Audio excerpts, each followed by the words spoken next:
no.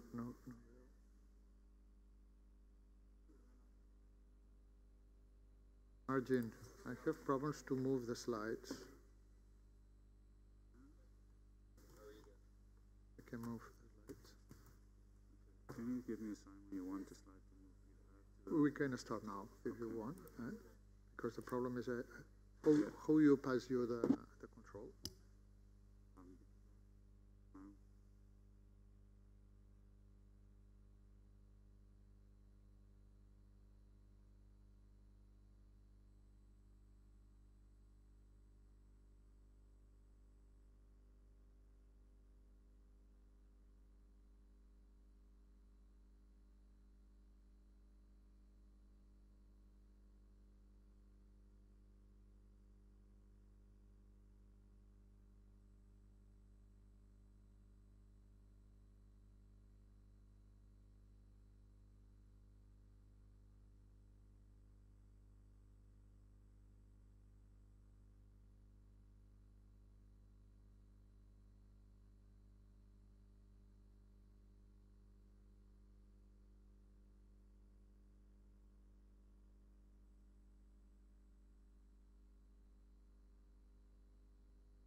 We start the Hello. The round table. Is there everybody there? Vous êtes à la table ronde? Il y a deux tables rondes en même temps. D'accord, ok. Are we complete, Jordi? We start? You can start. No introductions? I move forward. No, there is no introduction. Okay, I've thank you very much. spoke a lot. Okay. Okay, thank you very much, everybody. The people are present here in this room and the people following us via Teams or in that case, via Zoom. I think James Theft it's in place. This roundtable is just to discuss tackling the challenge of COVID-19, lessons learned and opportunities to improve sustainability in the food systems. During the coronavirus, everybody agreed the outbreak of the fruit actors have been facing important vulnerabilities. And probably this morning when we discussed in the several speech with the president, the chairman, and the several people involved in the meeting this morning, probably we have on the table 5 concepts maybe will be important to this discussion today. One is political attention. Maybe in the COVID, maybe not, probably in the COVID, in the first time we have a look of the politicians about the importance of the food chain and the importance of the wholesale markets to keep food in the stores and to provide food to the people. It's important for us to try to keep this attention in the future and how the politicians can help us and how can provide us funds in order to improve our infrastructure. Second, for me, other concept will be important in this period has been the customer requirements. It's clear the customers and our clients and the consumers are important requirements when we discuss about the bio, about the health, about the importance of the food, the proximity, the kilometer zero, etc. Third, probably will be the trends. One of the important trends after COVID is the reliable or resilience of the food chain and the distribution. And right now we can see several agreements between companies in order to buy companies linked to the food sector. Other important trends is how the wholesale markets can work in the circular economy and the bio-circular economy. The other is a third of food waste, and third of food waste not like social responsibility of the wholesale markets, like core of the wholesale markets, its own responsibility for the digital and five, the energy. And probably there are some contradictions this morning we discuss. Some customers are interesting and we have to provide these solutions for them when we discuss about the health and about the bio. The customer requirements about the sustainability of the food, the supply food chain, but we believe it's important the affordability. It's difficult to discuss about the sustainability when the sustainability don't include affordability. This is an important discussion we're facing in our cities.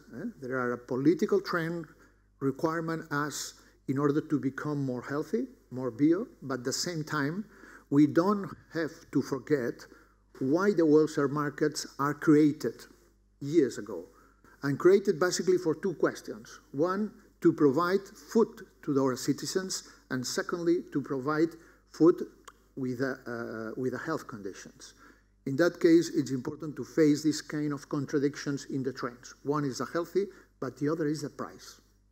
And the price is really important. I think in Bologna today discussed about the poverty food. Before the COVID, 2 million people, after COVID, 5 million people. Our responsibility is try to take care about these consumers. And probably the last question in the COVID, I don't know if we discussed today, but this morning we discussed about that, is the price, the increase of the price, the several raw materials linked to the food, and how we have to face in that. In any case, today we have an important panelist to discuss the round table, and I have to remember the names. Sorry, because I have problems to move the slides.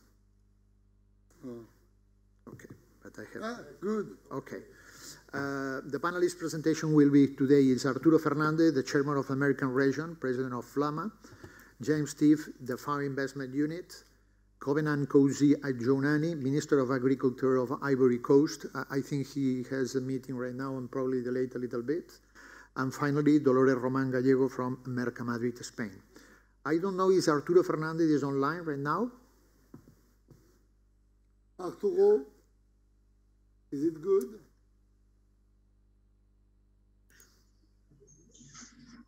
Arturo's here? No? Is it good, mine?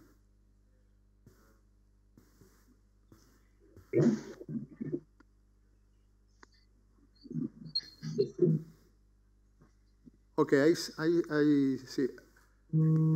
Arturo Fernandez, the floor is yours. You have 10 minutes to start this panel. Sí, buenos días. Okay, go ahead, Arturo. Nice to... Good afternoon.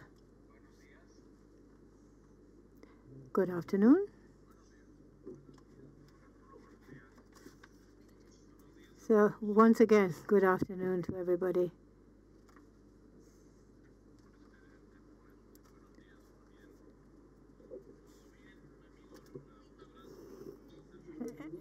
Everything is fine here, and I'd like to warmly greet you all. It's great to see you.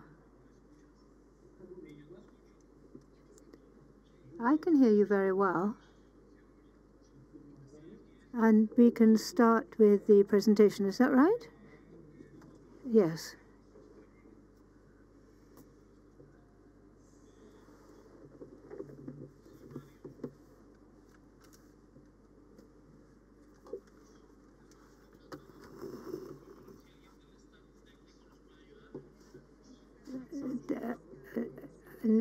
They're asking Mr. Fernandez, in fact, is hearing us. Apparently there's a technical issue that he can't hear us.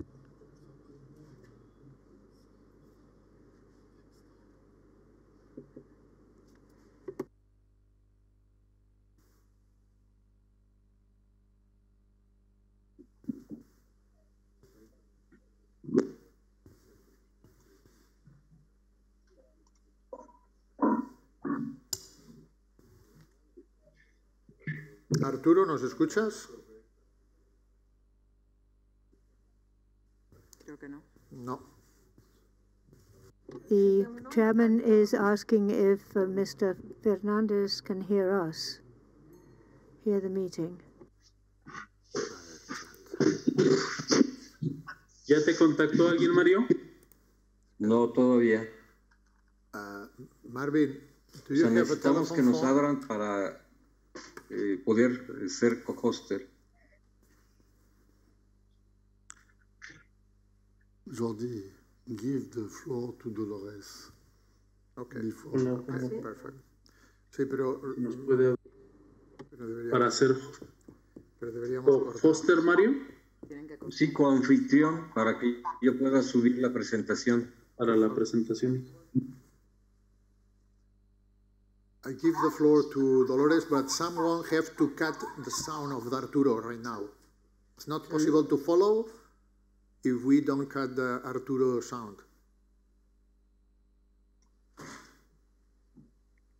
Okay, so Arturo is muted right now. Okay. Dolores, you have the floor.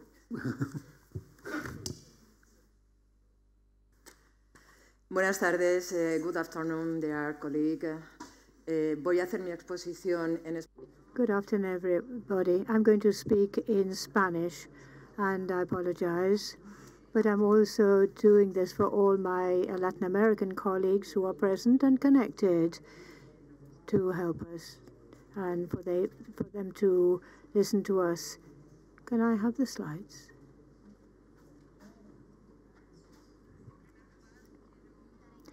Now, first of all, I'd like to enormously thank Massimo Pallottini, the president of del Mercato, and also the president of Mercafir, for having had the courage to organize this conference, which I think is really necessary in this historic moment when food is one of the main world issues. We have to work a great deal. I'd also like to congratulate Mr. Layani, who is the chairman of our World Union, and all the new members of the board.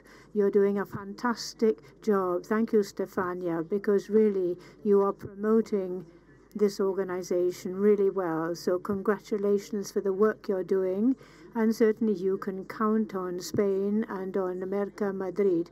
We're all together in this challenge, and working together we will be able to achieve the goals we have set. When I was invited to participate in this conference, which is a real honor for me, I said, well, perhaps the best thing is to talk about our experience in our struggle against COVID. So I'd like to talk about that experience. This morning, we have already heard about the fundamental role of wholesale markets at this particular time to guarantee food for everybody in the world. But I think we should stop and think a little bit about how we manage our markets, what our strengths and weaknesses are. So a year after the triggering of the crisis in March 2020, we're quite satisfied and happy with how we faced the crisis. And consequently, I'd like to divide my presentation in 3 points. For those of you who don't know Merca Madrid very well, I'd like to give you some information to give you an idea of our size. And then I'm going to talk about all the measures that we adopted and what we implemented to manage the crisis. And then afterwards, which is the aim of this roundtable, I'd like to talk about what we learned, what we got right, what we got wrong, and what the prospects are for the future. Merca Madrid. We are the main distribution platform of fresh produce in Spain, both with regard to surface and volumes, more than 2 million square meters, and we're continuing to grow. Now, this is something which is common to all markets. We're all growing to absorb new activities. At the moment, we have more than 800 companies within our market, as well as a logistics company, and they employ more than 9,000 people directly, and every day we have about 20,000 people coming to the market. There are retailers and also some private customers. Of course, we're talking about a huge city, so we have about 25,000 people coming in. Vehicle access, about 17,000 vehicles come in a day, so 4 million vehicles coming in a year. And that's very important to give you an idea of our size. Now, transferring this to our business, in 2020, we exceeded 3 million tons, 2 million tons of material, and that was 3 million euros. And we have 100 million euros in fruit, and then in meat. Perhaps that's less represented a sector, but it's nonetheless a very important sector, as you can see, 571,000 tons a year, and to a billion, 400 euros a year. And we have this enormous surface, and we have one particular pavilion and hall which looks at this. Here we're seeing the crisis. We're not really growing as we liked in this sector. And as well as these three large sectors, within Mercamedrid, we have many logistic companies and other miscellaneous produce, and also we have a cash and carry section. Now, I'd also like to underline another fundamental aspect for all wholesale markets, and we always talk about this when we exchange views with other countries, and that is the location of the market. That's strategic for there to be the right flow of people and vehicles coming in and out. Mercamedrid is in the center of the geographical center of Spain, which means that it's all important. So our influence has a radius of 500 kilometers. There are many retailers that come from all over Spain to get their produce from us. And therefore, we look to the domestic market, not just, of course, to retailers, but also to wholesale companies that in turn then redistribute to provincial areas. Now, this strategic geographical position that we have means that the supply from ports and producers is very efficient, and it's fairly short, the trip. We talked about the need to shorten the length of travel to be able to have less impact on the environment. And our central position, in fact, means that in 4.5 hours, we can distribute any product practically that was received or came into our ports or actually produced in Spain. So we serve a population of more than 12 million inhabitants.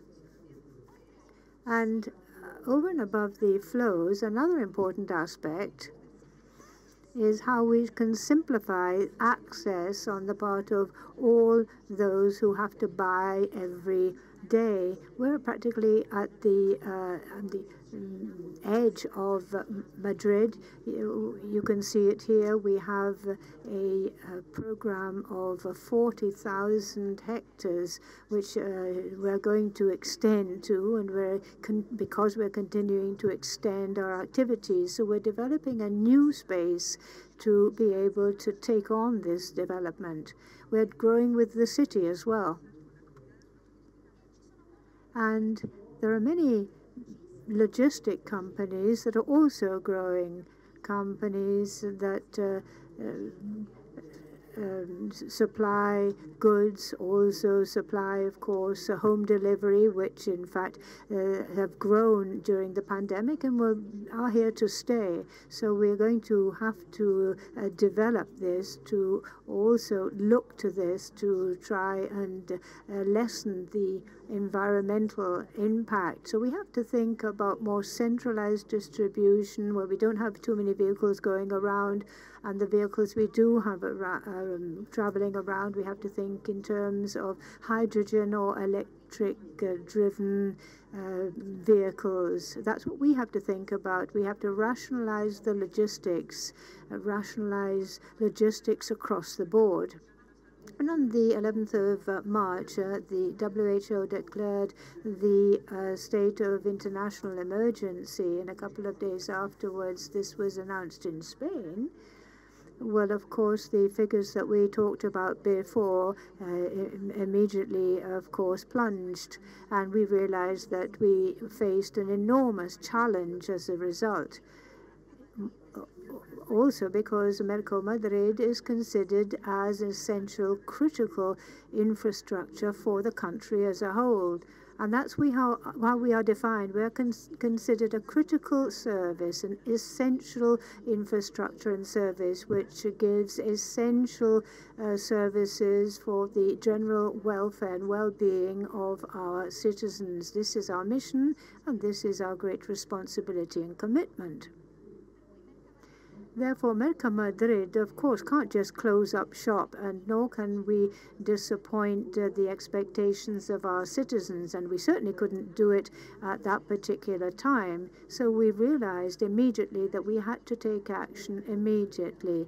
We set down priorities. The first, of course, was to continue to keep up supplies, but even before that, we had to safeguard the health of our staff, all workers of all the companies working in Melchimede. And as was said very many times this morning, we had to realize that there was extreme need that was felt on the part of many families because of the social and economic crisis that COVID had wreaked upon them. And so we immediately also understood that the crisis would be long, and therefore what could we do to be more resistant and resilient, and how could we in fact sustain all our workers? So how did we guarantee continuity of supplies? We set up a series of measures, and I'll talk about these. And I think we can say after a year afterwards, we have succeeded in guaranteeing 100% delivery throughout the crisis. This was a constant achievement, and I repeat this for the full duration of the pandemic. Of course, we had to change things a bit. There were moments of tension. Some products could have grown more had there not been this crisis. But anyway, in any case, we did well. We achieved things. And also, we women especially who remained at home, we cooked more, and therefore we cooked and developed and made Mediterranean food. I know in Spain we use a lot of tomatoes, sweet potatoes, onions, and so on. And this demand, in fact, for these products enormously soared in the first weeks of the pandemic. So Melchimede, in fact, didn't really have a great, didn't suffer a great crisis with regard to prices, I have to admit. The prices in the long term remained stable, also in line with previous years. There weren't really enormous increases in price. Whatever other people say, I believe that the inflation is not really the cause, or is not caused by the wholesale markets. The markets, in fact, bring together the demand and supply, so it's difficult for prices to be manipulated.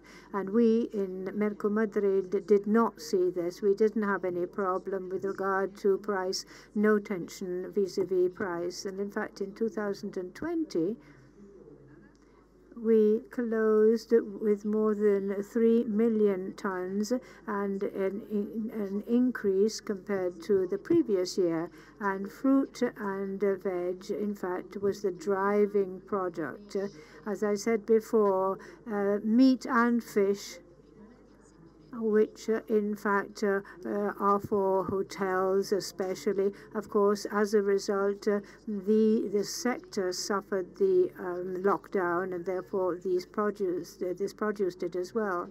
What did we do for the crisis? Well, we acted, organized ourselves rapidly. We set up a crisis management team immediately, and it was responsible for all areas, all sectors. And this crisis committee met every day to follow the crisis and how things were going and to take decisions as needed. And therefore, coordination was very good. One of the first measures that we developed, I think all markets did this, was to close Mercamedrid to a certain extent to the access of people who were not really necessary at the time. We, for example, were very severe in our controls and all the visits that we received. Everybody who came in and who had no real reason to come in were not allowed to do so.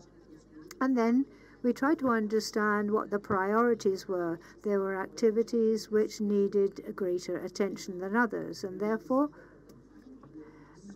one of our absolute priorities was the access to the market and all the sanitation needs, sanitizing requirements, and so on. And this was something that we really concentrated on. Another aspect was coordination with the health authorities. In this case, it was Madrid Salud, which is a municipal organization that has this responsibility for public health. And with Mercamedrid, we had representatives of Madrid Salud, and we worked with them to understand how we too should act. And I've been asked to, in fact, cut my speech a little bit because I haven't got much time. So let me try and conclude quickly, and then perhaps I can take questions afterwards. With regard to prevention, we doubled our personnel staff that did the cleaning. More than 120 people were dedicated exclusively to disinfection and cleaning. We also bought new vehicles for sanitizing and dispensers of sanitizing gel and so on. We were very, very careful in this area. And one of the factors that really helped us get over this crisis was collaboration with the military emergency group that, in fact, reports to the Internal Affairs Ministry. And right from the first, they worked at Mercado Madrid. They disinfected all the communal areas, and therefore we owe them a great vote of thanks. And they continue to do this, in fact, now, this military unit. Now, what else was fundamental in terms of prevention? Of course, communication, information was all important. We adopted a new communication strategy, first and foremost, vis-a-vis actually those who worked at Mercado Madrid, to try and reassure people. And of course, we had daily reports on what was being done, the measures adopted, and everything went very well. Another important aspect is that we were able to include in Mercamadrid a hub for swabs and testing. These were done completely free of charge for anybody, and I think in this way we were able to trace those who then proved COVID. We were able to keep a handle on this. And then, as I said before, coordination and dialogue with the public services and authorities is all important, going from the top and also the public health authorities, the fire brigade, and so on. We cooperated with all of them. And now I don't know if I have time, but I'd really like to look at this other issue, which is very important, that of solidarity, because it was a very gratifying experience to be part and parcel of a great deal of solidarity initiatives. And I was very proud to see how the civil community did their utmost. There were so many initiatives, people giving food to those who really needed it, people who were having a hard time in those first months of the crisis. And therefore, we were part of this, and we gave food, produce to all our collaborators who, in fact, delivered food because they couldn't stop on the way and eat a bite. Of course, everything was closed. So we collaborated with a NGO, and these NGOs came every day. They prepared coffee and snacks to be able to give a snack to all those hauliers and transporters. Another thing was the food bank, another fundamental initiative. This is an NGO that works inside and within Mercadrid, and they try to use all the waste, what gets left, product which is left over, and they work on the basis of volunteers. And in fact, there are many older volunteers, very often over 60s. So when there was lockdown, these older volunteers, the majority of them, in fact, had to stay home. So we started taking over and recruiting younger volunteers, looking towards other voluntary associations to get them to fill the gap. And in a month and a half, we tripled the number of people who had access to these extra food that was distributed. More than 3 million kilos of food were distributed to those in need in the first months of the pandemic. We then also set up this Red Cross logistics center, and we helped them and gave them everything they needed, and that was our collaboration with the Red Cross. What did we do else over and above this? We had lots of communication with regard to the small markets, the stalls in the open air. We supported these small markets. We tried to stimulate demand to keep them going. And we also concentrated on this short journeys or even 0-kilometer deliveries. And we also developed and helped people financially, especially those in greater difficulty. With regard to employment, the Merchimede Training Center, which trains sector operators in food and meat, in fact, this training center was closed. But then in a month and a half, we were able to create our own platform to get things going again and put the training online. And we did this. We trained 1,800 people who then found jobs. We couldn't disappoint these people. We really felt the need not to disappoint them. So I think we were really up to the task, and the king came to see us. He did us this honor to see us and congratulate us and what we were doing in Mercadrid, and he thanked us. The royal family thanked us. When we tried to applaud the royal family. They were the ones who said no, that they should applaud us, not the other way around. So what was the key to success? Information, communication, coordination, because you can't go each your own way. You have to coordinate, and then control and discipline. Lessons. What are the lessons we have learned? On the one hand, I have put down what Melchimede has learned in managing the crisis, and then the other thing is the lessons for the future. First of all, we must understand and realize we're a public service, and we can't, there's no risk of, we mustn't risk failure. And that means that we have to act and think about the options that are available to us.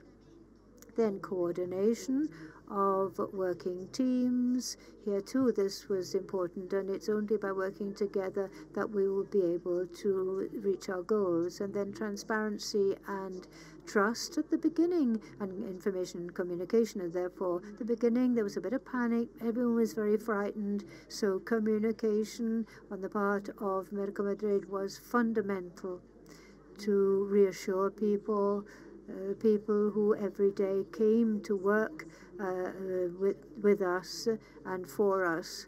And then discipline and control, because there are always those who try to slip by the laws and flout the laws, but we were able to make everybody toe the line and follow the rules.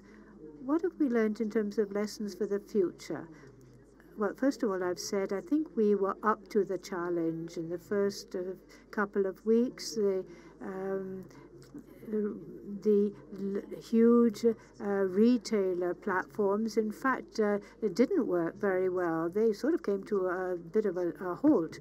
And it was the small retailers who were able to supply demand with emails, WhatsApp, and so on. They were able to deliver to their customers. I saw this in my own personal life, my small circle of friends, my butcher, my fish shop. These small people, the fruit and veg shop, were really resilient. They didn't, in fact, send goods and make home deliveries, but they turned around and were flexible. And now they're continuing to do this. So they have really changed their business model, you could say. And selling online now. And with this, I really have concluded with this last slide here where I talk about opportunities for the future. I would sum this up saying digitalization, all companies have now understood that they can't live without new technologies. Digitalization, being on the net, is something which allows you to serve your customers in a very flexible, quick manner. So it's a duty. We all have the duty to support this process, which is irreversible. I certainly don't have the time to talk about all the projects we have in the pipeline, but I'm sure you're all, in fact, doing the same thing. And then we have sustainability here too. This is of the essence. We have to try and optimize our energy mix, have clean energy, reduce waste. And here too, we can't stop. We have to continue along this avenue.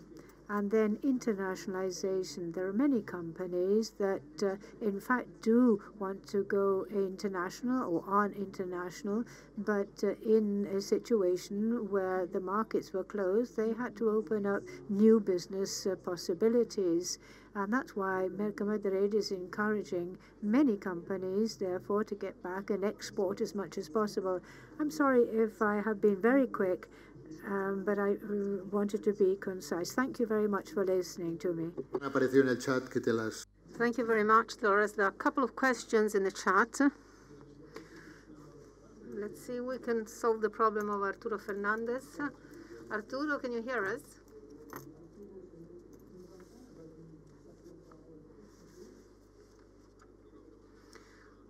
Arturo Fernandez, can you hear us? Yes. I'm more than ready So the floor to you. About 10 to 15 minutes. Thank you very much. Well, good evening to all the participants at this World Conference of Florence 2021 of WUWM. The topic at issue at this roundtable is innovation, resilience in the food chain.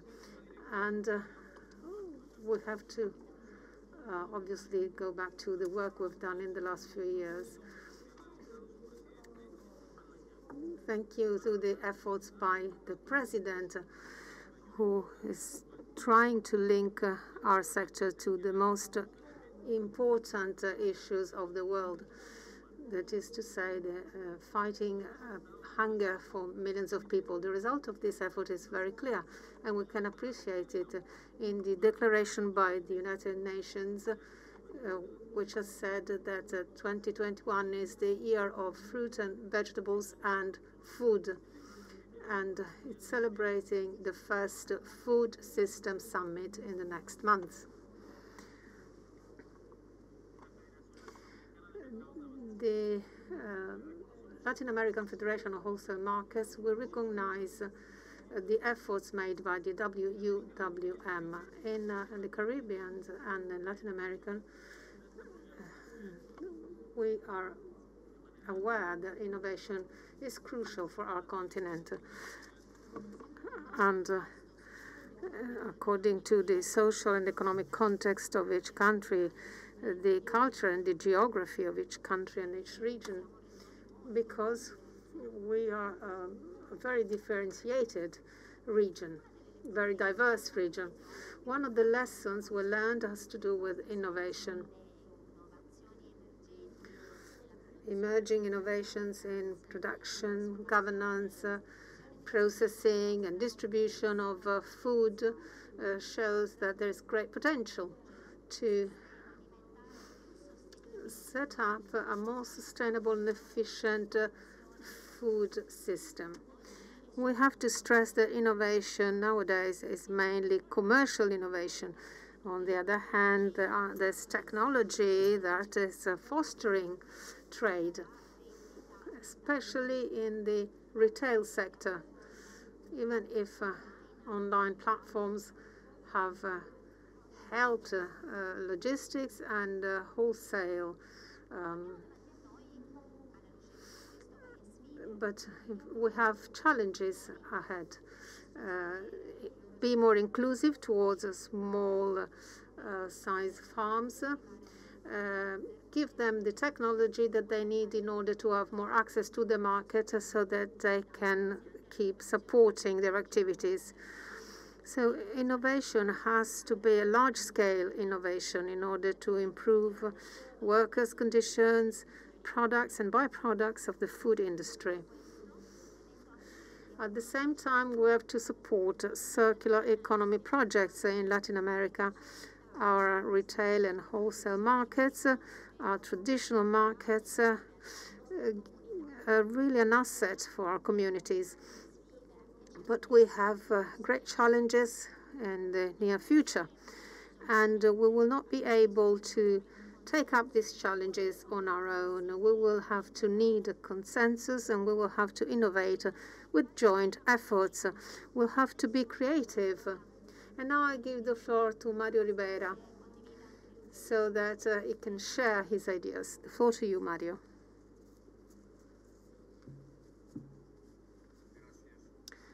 Thank you very much.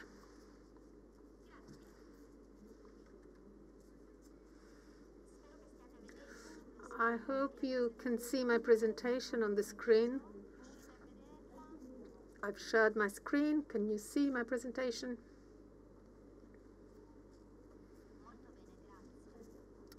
Very well.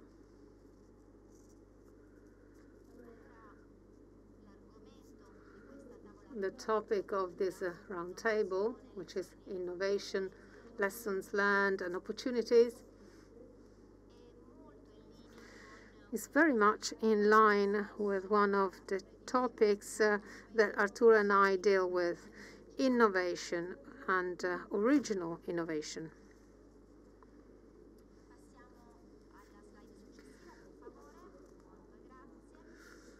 So, if we can go back to the previous slide, please, the speaker says. So this is our vision if we speak about resilience. To us, resilience means the ability to face a constantly changing and dynamic situation. This is the context we work in. The work by FLAMA, our association, based on the concept of inclusion. And today I'd like to talk about what we're doing in Mexico.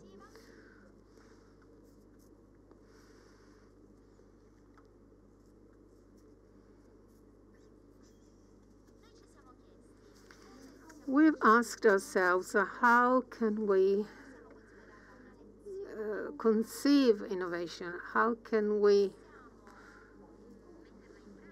implement innovation? We believe that innovation means generating new actions on the basis of past experience in order to learn lessons from the past, and use innovation in order to solve current problems. So when we're talking about innovation, we don't mean just modernizing or advancing technology. We include a lot of other elements and factors that can really generate new actions. And in our sector in particular, when we speak about innovation, some keywords come to our minds that I'm going to show to you.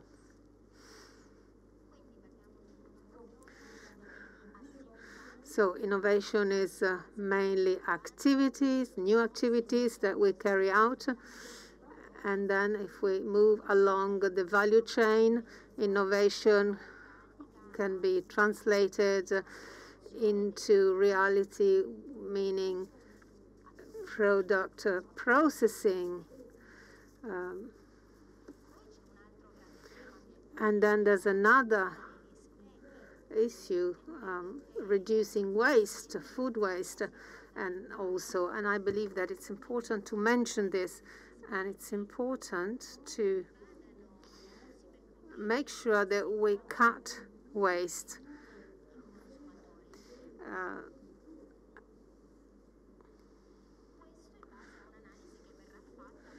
And how to do it? Well, we'll have to carry out an analysis on local basis in order to understand what are the necessary measures to take. And then innovation in distribution. In Latin America, this is a great challenge because of the pandemic. Distribution and the distribution was hardly hit. There was an increase in energy supply, and unfortunately, distribution paid a high price because of the pandemic. There's also a small-scale distribution. That's another issue. Then e-commerce, which developed a lot between 2020 and the first months of 2021. In the next slide, if you can please move on to the next slide. We can see here the context. I'm talking about Arturo Fernandez, who is the president of our association, FLAMA.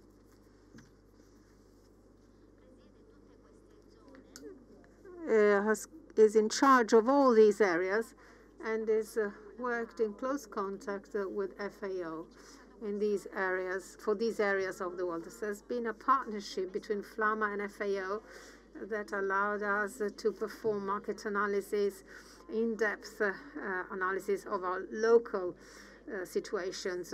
You can see how large, how big is our geographical area. Well, all all these countries in green in our slide are part of FLAMA, and each country has got its peculiar features. So we performed an in-depth analysis, as I said, with FAO. We collected a lot of data for each of these countries, for each of these markets, and now we'll have to try and see how we can design the appropriate actions to implement.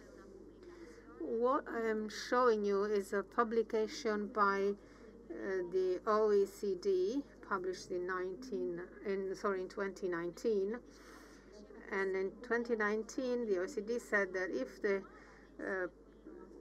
economic model of the past was kept alive, in 2030, we would be at the peak of the crisis, with a series of variables that you can see on the right: hunger, poverty. Well, what happened was that with the pandemic, this process was accelerated, it was expedited, and this scenario became true 10 years in advance, 10 years earlier than predicted. And so we had to react to this, and in our continent we have a lot of problems pertaining to each one of these variables. This is why we are focusing on all these aspects. We are working in terms of prices, supply, demand, and so on. This is part of the analysis we performed with FAO.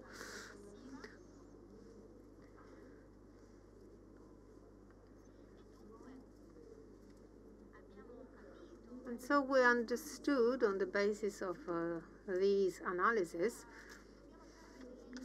that there's some lessons to learn from what happened, and we have to design new tools from the past if we want to actually tackle with this crisis.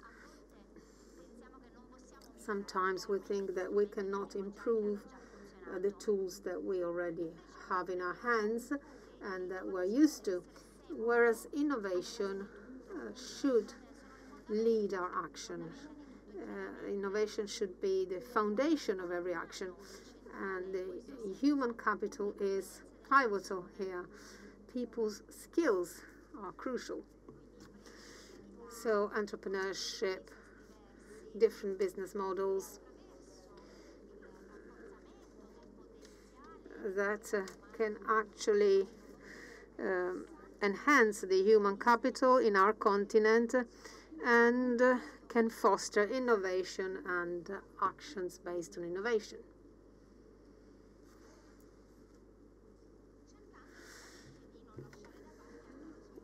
While also considering technological advances. And this is my last slide to summarize the innovation strategy that FLAMA is implementing in Mexico.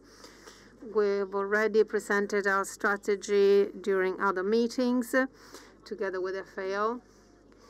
Our project is called Competitive Food Agribusiness Competitive Circle.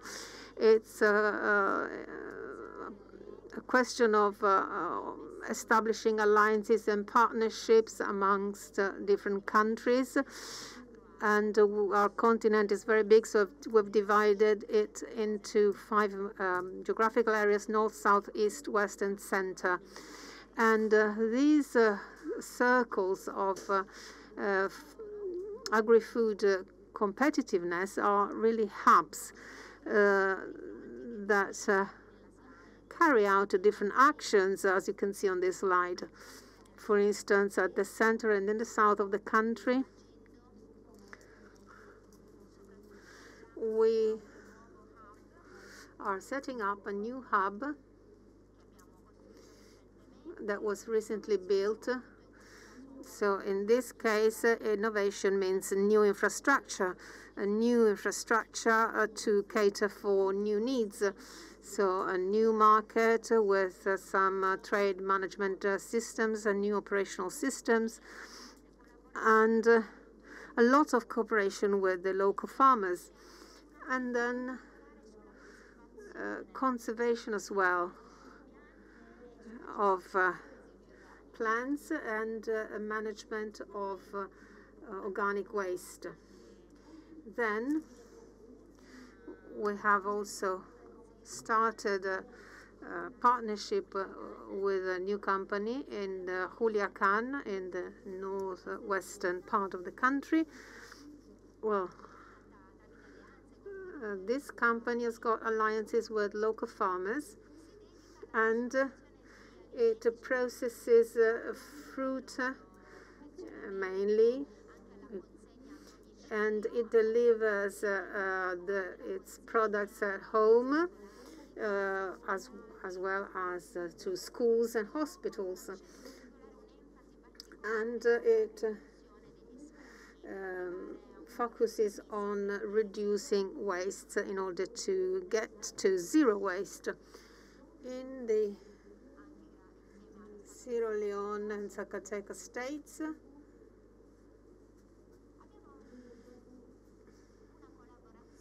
we have set up a cooperation with a food processing plant, a very big plant.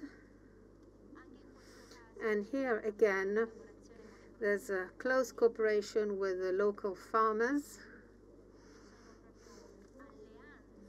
There are real alliances between this company and the local farmers, and they're trying to save energy, to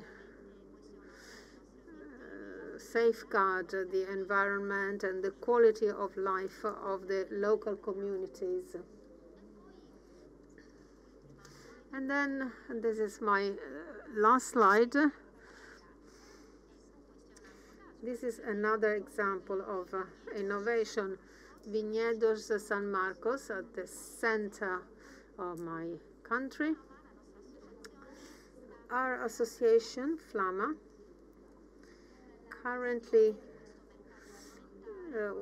is currently working on the management of this agri-food market, and we have set up a management system that involves all stakeholders, the producers, distributors, consumers, and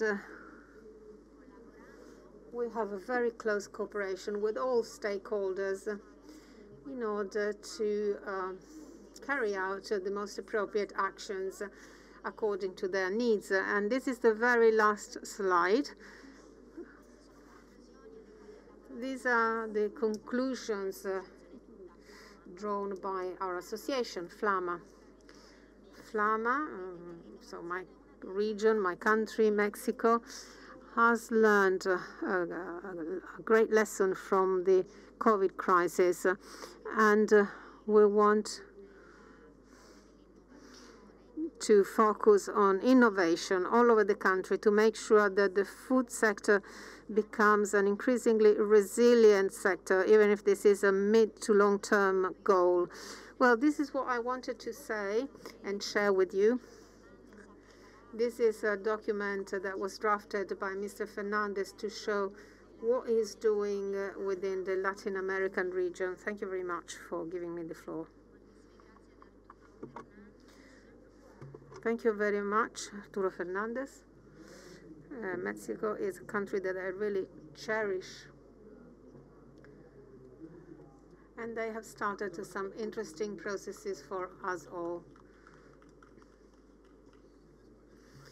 Now, we give the floor to James Theft of the Fao Investment Unit. The floor to you, James. Can you hear us? Yes, I hear you. Okay, perfectly. Go ahead.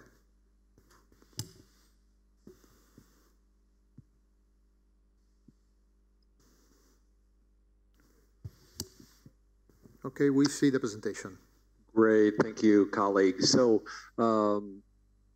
Mr. Stefan Laiani, chairman of WUWM, Mr. Giacomo Lucibelli, the president of Mercafir, Mr. Fabio Pallottini, who is the president of Mercati, you know, esteemed colleagues in the wholesale food market sector and the food industries across the world, ladies and gentlemen, you know, even though we could not travel the short 300 kilometers north from Rome to Firenze today to be with you, allow me on behalf of our team to congratulate WUWM and all of the actors for organizing this conference this week. We know in this context it's not always easy, so it's very a credit to you and your team for doing this. I'd just like to confirm that our shared commitment to you to wholesale food markets, which I hopefully will be come out in our presentation today.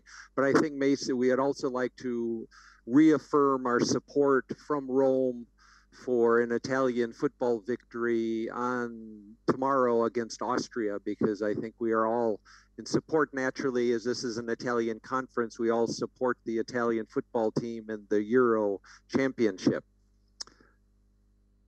From our view, we would like to take a few minutes to share with you some information that we are doing to develop a set of operational guidelines for upgrading and modernizing wholesale food markets throughout the world.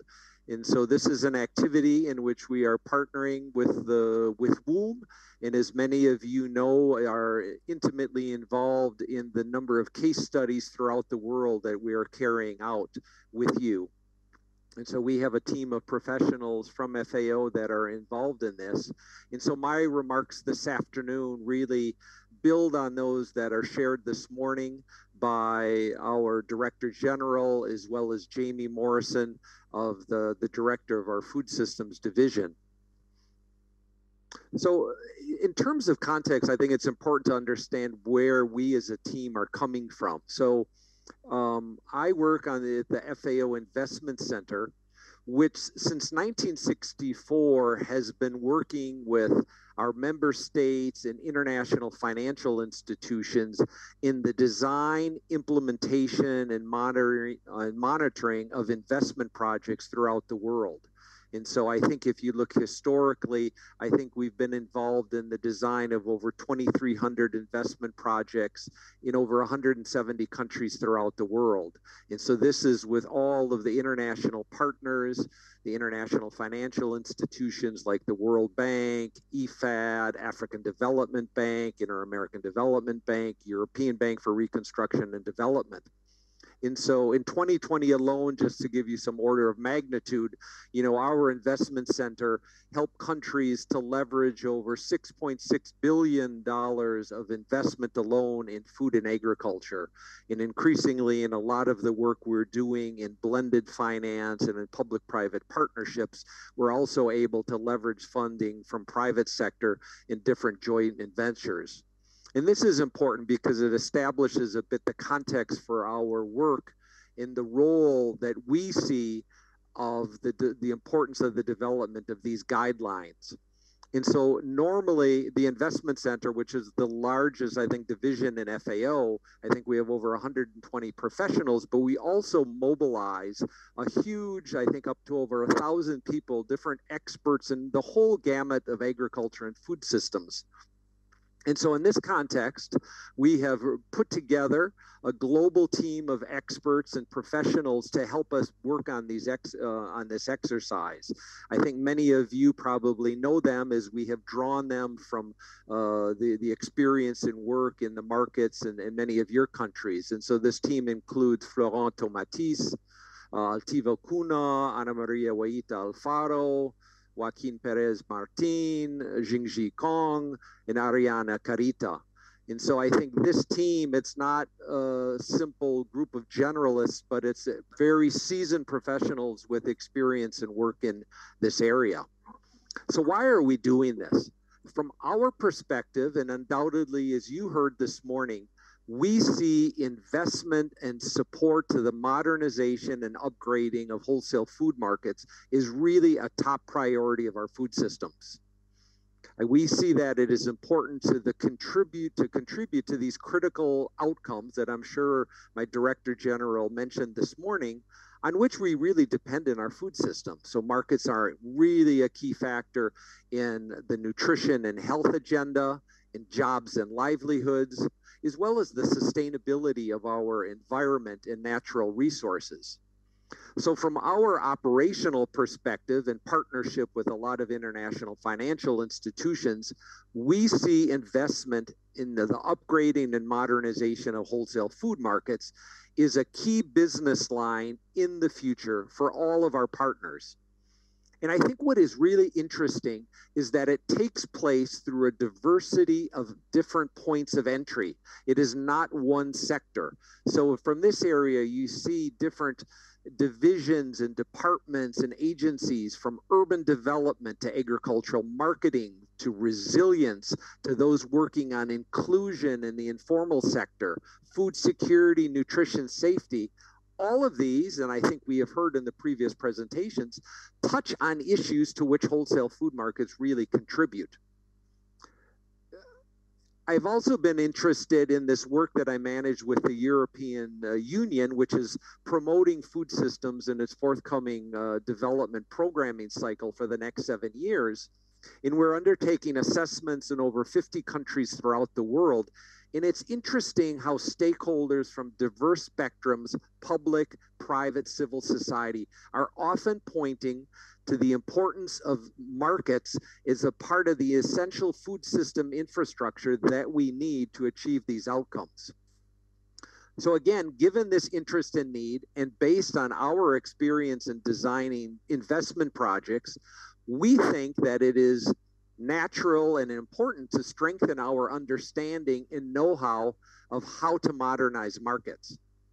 We all know, I think, from our experiences that the best teachers that we have are those who have actually done what it is we seek to learn. And so this is why, for this exercise, we have come to you. We are partnering with WUWM. We are interacting with over 40 markets throughout the world to distill the lessons in your knowledge of what is working, where do we see the future of this going, what are the critical services, how do you deal with governance and management issues? A lot of what my previous two speakers have touched on in their presentations. I think from our perspective, and I think just to maybe share some a broader global perspective from you, I think we're all cognizant of the importance of urbanization. Okay, right now in the world we have about 55% of the people living in cities, but in 2050, in about another 25 years, over 70% will be urban-based. Okay, most of the growth in urbanization is occurring in Africa and in Asia. And I think it's important to understand the nuances, because this is affecting how we think about markets, the type of investment, the services. Because so what we see in these fast growing areas, that it's not just the large cities, it's just not the Kinshasas of the world that are exploding, but it's also this rapid growth in secondary towns and cities. And I think the speaker that will follow me, from the minister from Cote d'Ivoire, is very cognizant of the growth of these secondary towns. So the characteristics, though, of urban development really influences, in fact, how we think about the type of markets that we will need in these cities. So I think, as we've all recognized, consumption, we see projections not only increasing, but what consumers are eating is also evolving very rapidly. We also know that income levels throughout the world are rising in a lot of cases, but there's also significant inequality. So you have this dual spectrum of consumers. The poverty, the food insecurity element are equally rising, just as you'll see in the similar country and similar cities, a rising middle income class. And again here, we also recognize in an urban space, when you start looking at natural resource, access to water, access to electricity, there's an increasing competition for these resources. Again, different factors that make us think how the investment, the structure, the functioning of these markets will take place.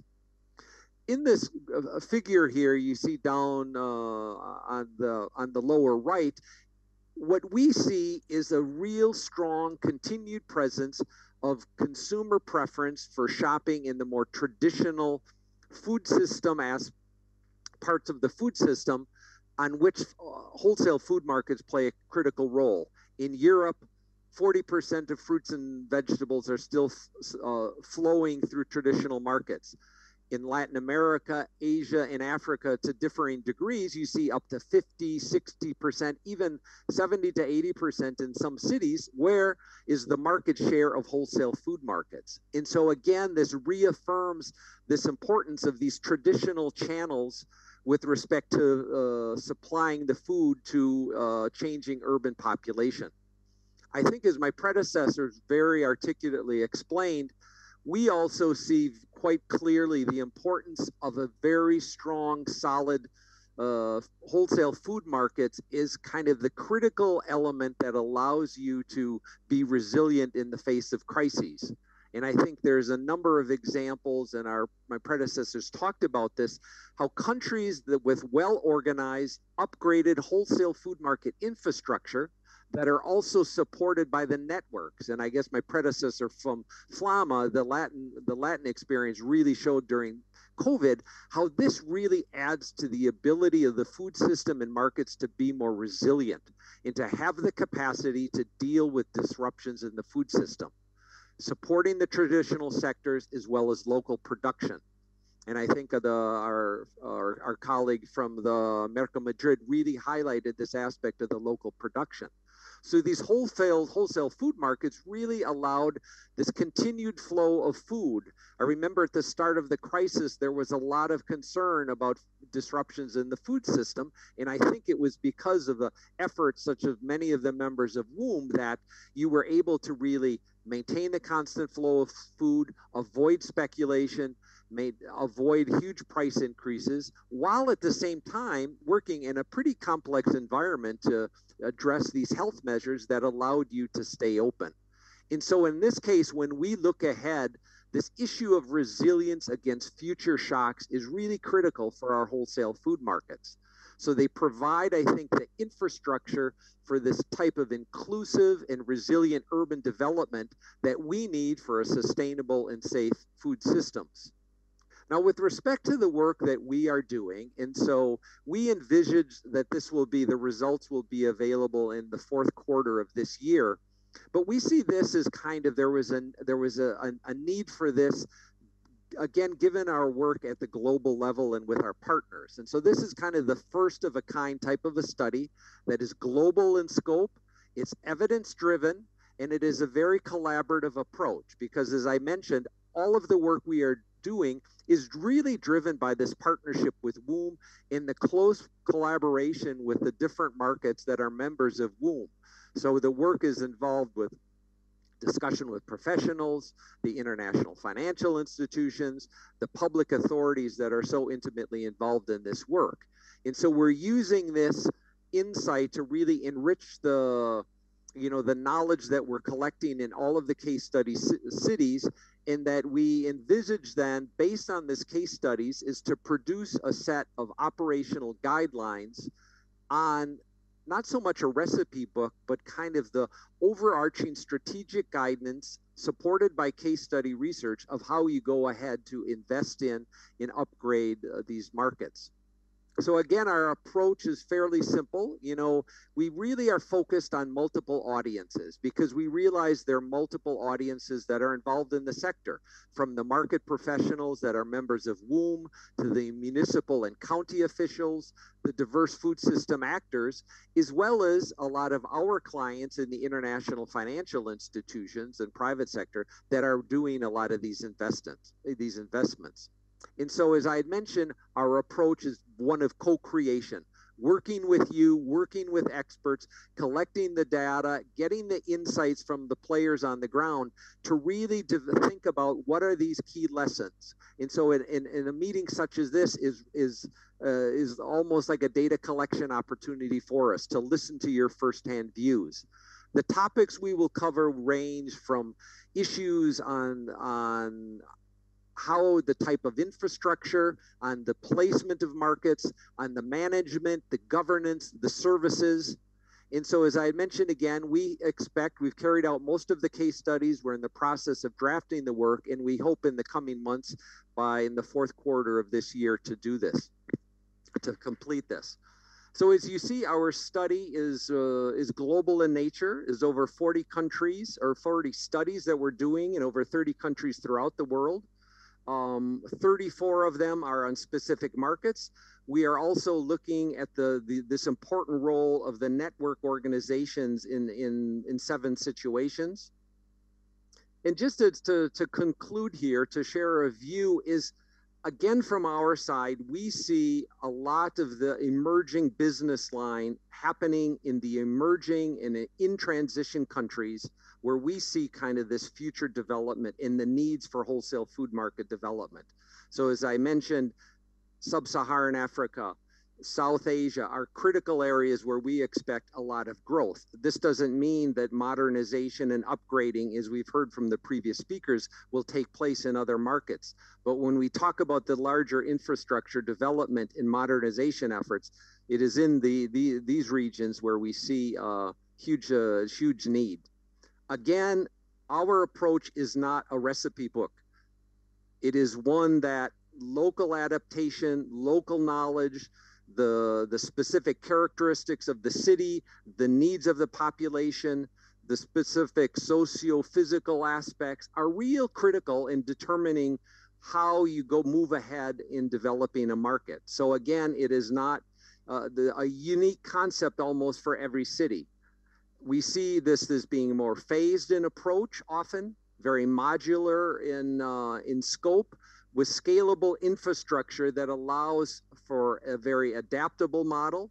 You can reduce some of the risks in the operations, and it can also respond in a very agile way to the dynamism that we see in the food supply and demand.